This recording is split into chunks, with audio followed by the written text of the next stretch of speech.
ఈమె పైగా ఒక ఎంప్లాయీ, ఓ 50,000 ఎంప్లాయీ. మిగతా మీరు చెప్పిన 35 అవన్నీ కూడా చేతికి ఇచ్చేవి కాదు, అవి ఆమెకి ఇచ్చిన ఫెసిలిటీస్, వాటి వాల్యుయేషన్ మనకు అంతా అని తెలిసింది. ఆ ఫెసిలిటీ లేకపోతే ఇవిడ రోజు ఆటో ఖర్చులు బస్సు ఖర్చులు కూడా అంతే అవుతాయి అట్లాంటివి.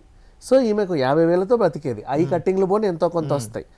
అంటే చాలా సింపుల్గా పిల్లల్ని దగ్గరున్న కాన్వెంట్ స్కూల్లో దగ్గరున్న స్కూల్లో చదివిస్తా, ఓ రెంట్ కట్టుకుంటూ సాధారణ జీవితం గడిపే ఒక గృహిణి అంటే అలాంటి గృహిణిని ఎవరు కూడా 30 కోట్లు ఇవ్వమని అడగరు.